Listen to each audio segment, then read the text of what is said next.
The classic MG Roadsters brought the joy of driving a lightweight, agile car. ¿Qué tal, amigos? Bienvenidos a este video de la historia de MG. MG es una marca automotriz británica. Así es, no es china, es británica originalmente. Fue fundada por Cecil Kimber en la década de 1920. Toda esta historia comienza con Cecil Kimber, gerente de Morris Garage. Su idea era tomar los coches seguros pero aburridos de William Morris, modificarlos, potenciar el motor y ponerles una carrocería deportiva. En 1928, el éxito es tal que se funda The MG Car Company. Es la época de las carreras y los coches ligeros. Pero quizá te preguntes, oye, un momento, ¿pero cómo empezó con Cecil Kimber si la marca se llama Morris, tal cual como el señor William Morris? Y Cecil era el gerente. ¿No inició entonces con William Morris? La respuesta corta es, William Morris puso el nombre y el dinero, pero Cecil Kimber puso el alma, la visión y el producto. Para entenderlo bien hay que distinguir entre el dueño del negocio y el creador de la marca. William Morris era el Henry Ford británico. Wata. Su objetivo era fabricar coches fiables, baratos y en masa para todo el mundo. Cecil Kimber, por otro lado, era el gerente de ventas de uno de los concesionarios de Morris. Morris Garage era el lugar, digamos, y este era el negocio personal de William Morris en Oxford, donde se vendía y se reparaban los coches. Y Morris Motors era la fábrica. Esta era la gigantesca industria de William Morris, que fabricaba los coches estándar, como el Morris Oxford o el Cowley. Entonces, ¿por qué se le da el crédito a Kimber? William Morris no tenía interés en los coches deportivos, él quería transporte práctico. Fue Cecil Kimber quien trabajó en el garage. Tuvo la idea de tomar los coches aburridos de su jefe, rebajarles la suspensión, potenciar el motor y ponerles carrocerías sexys para venderlos más caros. De hecho, Kimber tuvo que convencer a Morris porque él no creía que esto era una buena idea. Morris pues lo toleró y fue solo porque sentía que le daba ciertos beneficios, pero nunca fue su pasión. Entonces, ¿quién era William Morris? El Lord de los motores. William Morris nació en 1877 y falleció en 1963. Más tarde, en sus últimos años, fue en realidad llamado Lord Nuffield. Es una de las figuras más importantes de la historia industrial del Reino Unido. Su historia es la del clásico hombre hecho a sí mismo. Él nació en una familia humilde de Worcester. Dejó la escuela a los 15 años, así que empezó a reparar bicicletas en el cobertizo de sus padres con un capital de solo 4 libras esterlinas. Su ambición era tal que pronto empezó a fabricar sus propias bicicletas y luego las motocicletas. Era muy bueno para esto, así que en 1910 diseñó su primer coche, pero no tenía fábrica, así que compraba las piezas a otros y las ensamblaba. Realmente esto era algo revolucionario para esa época. Irónicamente, estaba haciendo lo que se conoce como ingeniería a la inversa, en lo cual sus futuros dueños serían expertos. Su gran éxito llegó con el Morris Cowley, conocido como Bullnose, por la forma redondeada de su radiador. Morris estaba obsesionado con bajar los precios, así que su estrategia fue la de aplicar las técnicas de producción en cadena de Henry Ford, pero en Inglaterra. En los años 20, Morris Motors fabricaba el 51% de todos los coches que se vendían en el Reino Unido. Era un monopolio brutal. Y aquí es donde regresamos a nuestra duda. William Morris era el dueño de MG, como propiedad personal, separada de su fábrica principal hasta 1935. Así que en este año hubo un movimiento sumamente polémico porque el señor William Morris decidió venderse a sí mismo la marca MG a su empresa pública Morris Motors por una enorme suma de dinero. En cuanto MG pasó a ser parte de la gran empresa corporativa, William Morris ordenó cerrar el departamento de carreras. Dijo que las carreras eran caras y no necesarias. Esto demuestra que él no era un purista del MG. Para él era solo otra línea de negocio. Y la relación entre el visionario Kimber y el dueño Morris terminó mal. Durante la Segunda Guerra Mundial hubo una disputa sobre contratos de trabajo militar. William Morris, que era conocido por ser un jefe muy estricto y a veces difícil, despidió a Cecil Kimber en 1941. El hombre que creó MG fue echado por el hombre que poseía el nombre. Trágicamente, Kimber murió pocos años después, en 1945, en un accidente de tren, sin ver el éxito global de su marca en la posguerra. Aunque como jefe era duro, William Morris, Lloyd Newfield, tenía el corazón enorme para la sociedad, o eso dicen. Esto en gran parte por sus donaciones, ya que era considerado el mayor filántropo en la historia británica. Regaló casi toda su fortuna. Cuando se enteró de la epidemia de polio, mandó a fabricar miles de pulmones de acero en sus fábricas de coches y los donó gratuitamente a cualquier hospital de la Commonwealth que los pidiera. Creó una fundación para la salud y la educación que todavía existe hoy. Se llama Newfield Foundation. Así que en este periodo inicial, podríamos decir que en 1924 inició el primer MG oficial, básicamente un Morris Oxford con carrocería deportiva, el MG 1428. En 1927, MG lanza el 1440, la evolución del anterior, pero ya con el logo octagonal en el radiador. En 1928 sale el MG 1880, importante porque fue el primero con un chasis diseñado específicamente para MG y la famosa parrilla vertical clásica. En 1929, MG M-Type Midget, el coche que salvó la marca. Pequeño, con carrocería de tela sobre madera y muy barato, fue el primer deportivo del pueblo. En 1931 sale el C-Type y el D-Type Midgets, evoluciones de competición. En 1932 surge el K-Type Magnete,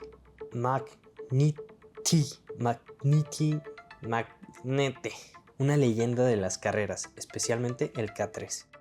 También en este año surge el J-Type Midget, que estableció el estilo clásico de dos jorobas en el salpicadero y el depósito de gasolina trasero expuesto. En el 36, MGTA Midget es el primero de la famosa serie T, más grande y cómodo que los anteriores. Y en este año también salió el MGSA, BA y WA, grandes sedanes de lujo. Intentaron competir con marcas de gama alta, pero se dejaron de hacer, ya que estalló la guerra. Así que en 1945, tras la Segunda Guerra Mundial, el gobierno británico ordena exportar o morir. MG retoma la producción del viejo modelo TA, ahora TC, y descubren que a los americanos les encantan. En los 50s se dan cuenta de que el diseño cuadrado de preguerra ya no vende y lanzan el revolucionario MGA. Así que del 45 al 55 tuvimos el MGTC Midget, el coche que los soldados americanos se llevaron a casa, muy clásico, difícil de conducir, pero encantador. El MGY Type, un sedán pequeño y elegante. El MGTD Midget, la actualización del TC por primera vez con suspensión delantera independiente y ruedas de acero, no de radios, lo que enfadó a los puristas pero mejoró el manejo. En el 53 salió el MGTF Midget, el último de la línea clásica cuadrada.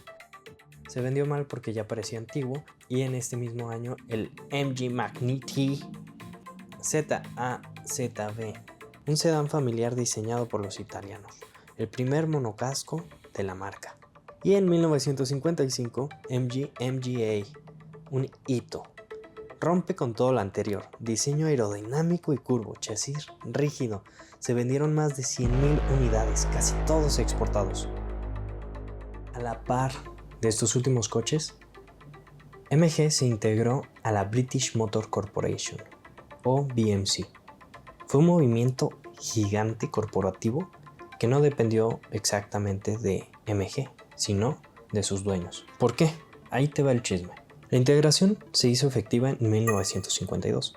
La respuesta corta es: ocurrió por supervivencia y guerra contra los americanos. MG no decidió unirse, MG pertenecía al grupo de William Morris, la Newfield Organization. En 1952, este grupo se fusionó con su archirrival para crear la BMC. Las razones estratégicas detrás de esta fusión forzosa fue: la primera, tenían un enemigo en común, Ford y General Motors. En los años 50, gigantes americanos como Ford y General Motors, a través de Vauxhall, estaban ganando mucho terreno en Europa con fábricas enormes y métodos de producción masiva muy eficientes. Los fabricantes británicos individuales, como Morris y Austin, se dieron cuenta de que si no se unían para ser más grandes, los americanos los acabarían aplastando. Otra razón fue la economía de escala. Al fusionarse, crearon el fabricante de coches más grande de Europa. La idea era compartir motores y piezas entre marcas para ahorrar dinero. Por ejemplo, usar el mismo motor para un coche Austin y para un MG, algo que eventualmente le quitó personalidad a MG. Otra razón era la rivalidad personal. William Morris, Lord Newfield, y Herbert Austin, Lord Austin, eran rivales acérrimos. Durante décadas compitieron ferozmente. La fusión en 1952 fue irónica porque juntó bajo el mismo techo a dos empresas que se odiaban, lo que causó muchos problemas internos, obviamente. Para MG, esto fue un arma de doble filo. Lo bueno fue que tuvieron acceso a los motores V-Series de Austin, que eran muy robustos y permitieron crear el MGA y el MGB, sus mayores éxitos. Lo malo, perdieron independencia, las decisiones ya no se tomaban pensando en qué es mejor para un deportivo MG, sino en qué pieza de Austin nos sobra para armar un coche barato. Así que en resumen, MG fue arrastrada a la BMC porque su padre, Morris Motors, se casó con su enemigo Austin, para no morir a manos de los americanos o, en pocas palabras, Ford. ¿Quién era Herbert Austin? Lord Austin era conocido como un ingeniero obsesivo. Para entender la historia del automóvil inglés, tienes que imaginar un combate de boxeo de 30 años entre estos dos hombres. Austin fue el fundador de la Austin Motor Company y el eterno rival de Morris. Sin este personaje, el motor de un MG y de medio mundo no existiría. Herbert Austin nació en 1866. A diferencia de Morris, que empezó reparando bicis, Austin era un ingeniero técnico obsesivo. Lo curioso es que su carrera empezó en Australia. Austin emigró a Melbourne cuando era joven y trabajó para una empresa llamada Wolseley. ¿Qué hacían? Fabricaban máquinas para esquilar ovejas. Austin patentó muchas mejoras para estas máquinas, así que en sus ratos libres se la pasaba diseñando coches. Pasó el tiempo y convenció a Wolseley para volver a Inglaterra y fabricar coches. Así nació la marca Wolseley. En 1905, Austin se peleó con los directivos de Wolseley. Se fue y fundó su propia marca, Austin Motor Company. Encontró una vieja imprenta abandonada en un lugar llamado Longbridge, en Birmingham. Lo convirtió en una fábrica monstruosa. A diferencia de Morris, que compraba piezas de otros y las ensamblaba, Austin quería fabricarlo todo él mismo. Quería control total, desde la fundición del metal hasta el último tornillo. Su obra maestra, el Austin 7 de 1922. Si William Morris dominaba el mercado con coches medianos, Herbert Austin cambió el mundo con un coche minúsculo, el Austin 7. Era pequeñísimo, barato y simple. Fue el coche que realmente mató a la motocicleta con sidecar. El diseño del Austin 7 fue tan bueno que Austin vendió la licencia a otras empresas para que lo copiaran. El primer BMW, el Dixie, fue un Austin 7 copiado. Los primeros coches de Nissan, los Datsun, eran copias del Austin 7. En Estados Unidos dio origen a la empresa que luego sería Jeep. Fue el padre de todos los coches modernos pequeños.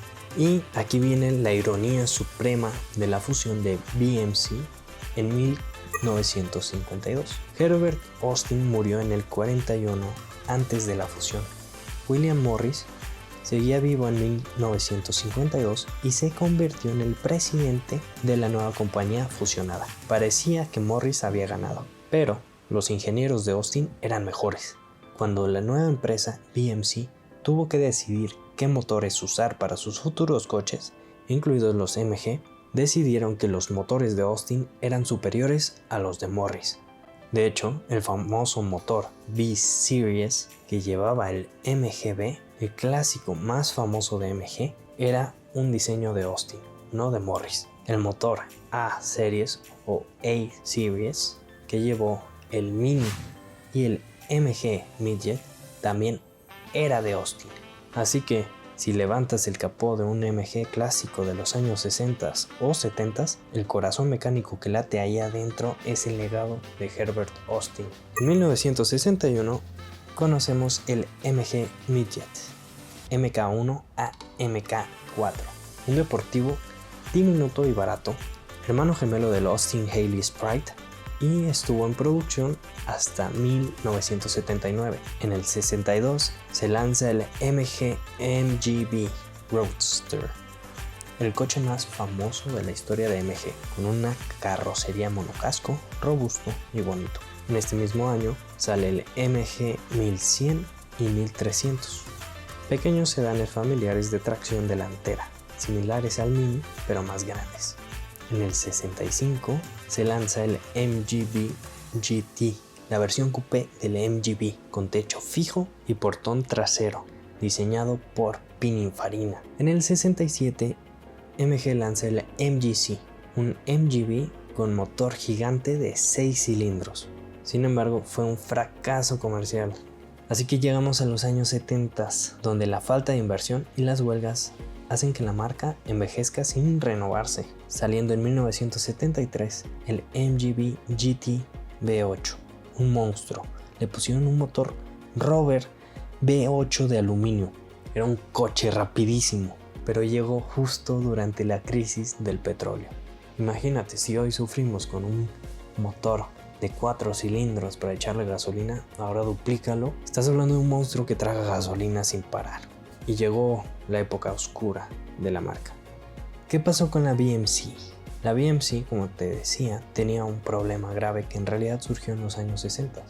Vendían muchísimos coches, entre ellos el Mini, pero ganaban muy poco dinero con cada uno de estos porque eran ineficientes para fabricarlos.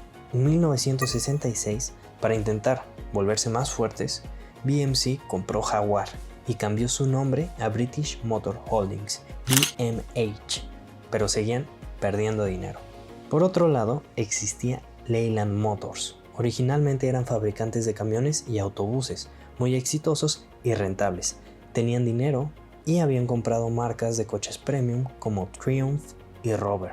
Así que aquí comenzó un conflicto, porque uno de los rivales directos de MG era Triumph.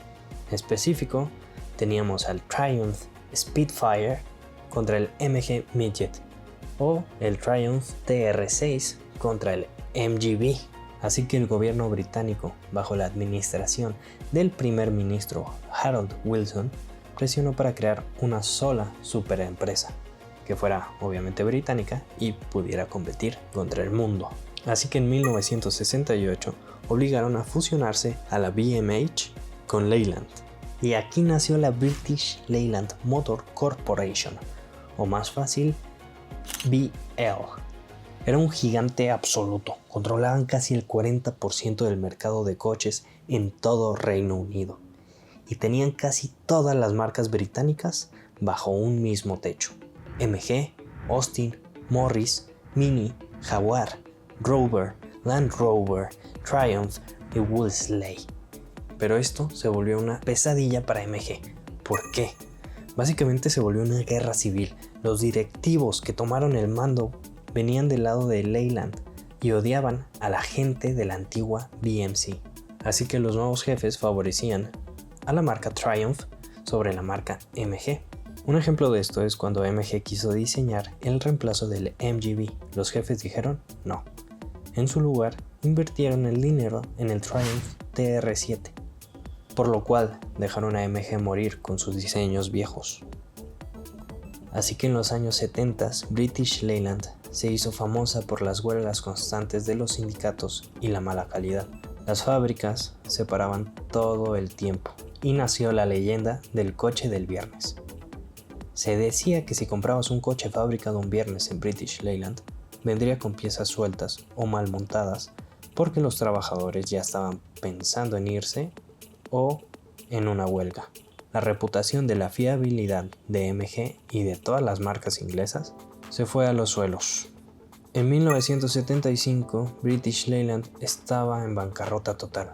El gobierno británico tuvo que nacionalizarla, hacerla propiedad del Estado, para salvar todos los empleos, y se convirtió en una empresa pública ineficiente.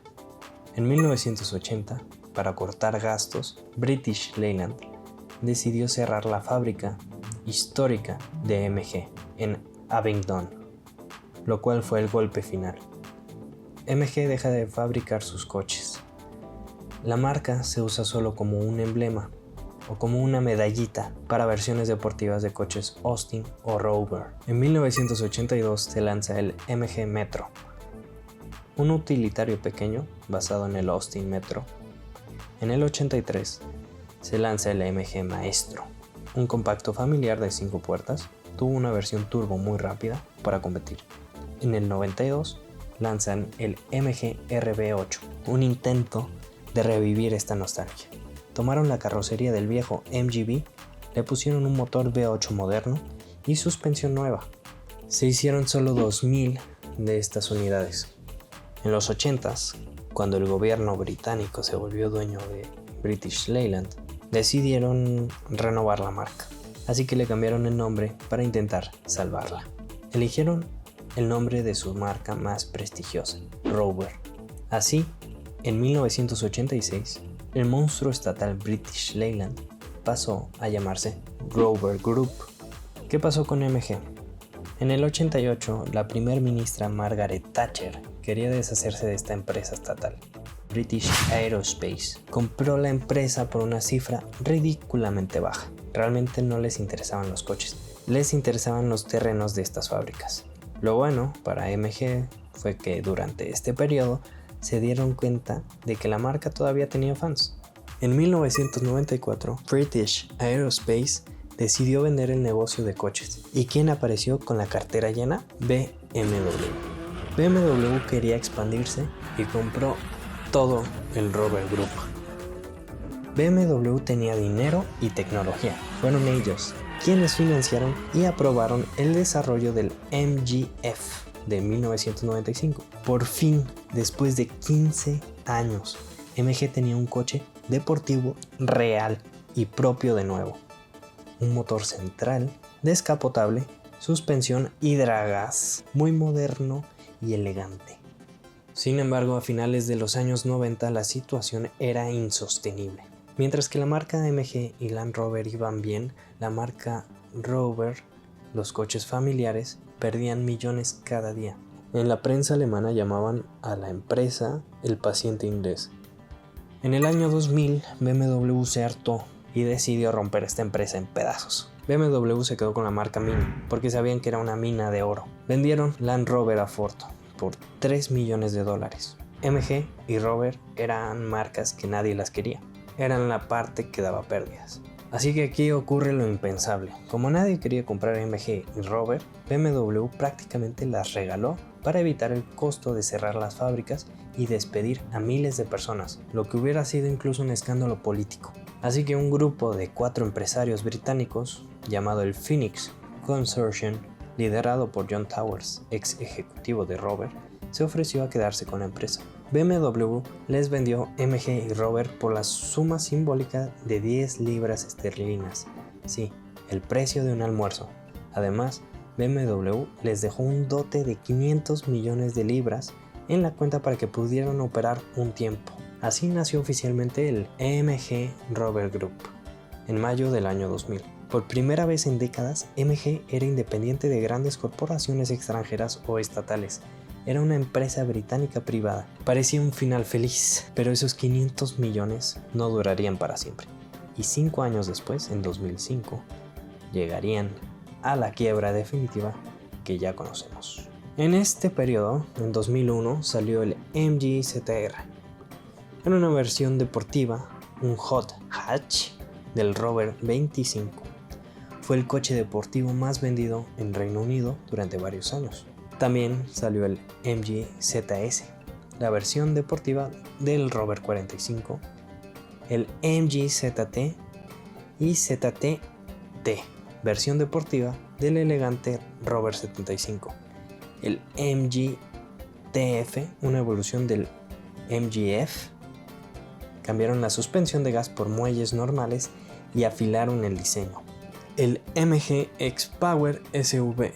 En 2003 salió el MG X-Power SV, un superdeportivo rarísimo con carrocería de fibra de carbono y motor Ford V8, un fracaso muy caro. Cuando MG Rover quebró en abril del 2005, la empresa quedó en manos de los administradores de PricewaterhouseCoopers. Su trabajo era vender todo lo que tuviera valor para pagar las deudas. Era como una venta de garage gigante. Se vendían robots, líneas de montaje, motores y lo más importante, el logotipo y la marca MG. Hubo dos grandes postores para esto, y ambos eran del gigante asiático SAIC Motors, el gigante rico y sofisticado de China, y Nanjing Automobile, el fabricante de coches más antiguos de China, pero mucho más pequeño y con menos dinero. Antes de la quiebra, SAIC había sido muy astuta, y meses antes de que MG Rover colapsara, SAIC pagó 67 millones de libras para comprar los derechos de propiedad intelectual, los planos básicamente de los modelos Rover 25 y Rover 75. En diciembre de 2007, SAIC Motor compró a Nanjing Automobile y básicamente SAIC se volvió el ganador final al ser mucho más grande y rica. SAIC Motor había hecho bastante dinero fabricando los coches de los alemanes y los americanos para el mercado chino. Regresando a los finales de los 70s, China se había empezado a abrir al mundo, pero su industria automotriz era primitiva. Hacían camiones viejos y el sedán Shanghai a mano. El gobierno chino buscó un socio occidental que quisiera fabricar allí. Curiosamente, marcas como Toyota o Mercedes dudaron y rechazaron la oferta al principio porque no confiaban en la calidad de la mano de obra china. Volkswagen, sin embargo, vio el potencial y aceptó el riesgo. Ahí fue cuando empezaron a fabricar el Volkswagen Santana. El Santana se convirtió en el coche de China. Durante 30 años fue el coche de los taxistas, la policía, los funcionarios y las familias. Gracias a Volkswagen, SAIC aprendió los estándares de calidad alemanes, gestión de proveedores y procesos de ingeniería moderna. Pasaron de usar martillos a usar robots. En junio de 1997, la empresa SAIC querían diversificar. Se abrió una licitación para una nueva joint venture de coches de lujo y sedanes grandes. Esta fue la pelea final entre Ford y General Motors. General Motors fue más astuta y terminó ganando. ¿Por qué? Porque prometieron traer su tecnología más moderna, en ese momento el Buick Regal y el GL8, y establecer un centro de diseño conjunto en Shanghái, y no solo una fábrica de ensamblaje. Gracias a esta alianza, la marca Buick, que en Estados Unidos se considera la marca de los ancianos, se convirtió en una marca de super lujo y estatus en China.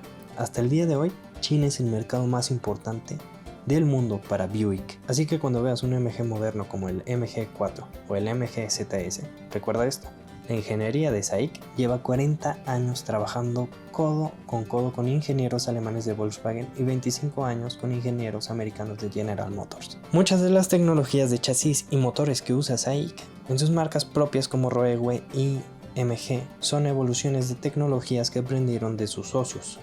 Los beneficios millonarios que SAIC obtiene fabricando Volkswagen y Buicks y Chevrolets en China son los que financiaron la compra de MG y el desarrollo de sus nuevos coches eléctricos. Así que MG sobrevivió gracias a la chequera de un gigante chino que aprendió a fabricar coches gracias a los alemanes y a los güeros del gabacho. Así que el gigante chino SAIC Motor compra la marca, empieza despacio fabricando en China y ensamblando en el Reino Unido, pero a partir de 2017 explotan en el mercado global con sus SUVs a un buen precio y tecnología eléctrica de punta. En 2011 sale el MG6, el primer MG chino. En 2013 el MG3, un utilitario pequeño y barato. En 2015 el MG GS, la primer SUV de la historia de la marca, pero con un diseño algo extraño que no duró mucho. Pero a partir del 2017 explotan en el mercado global con su SUV a un buen precio y tecnología eléctrica de punta.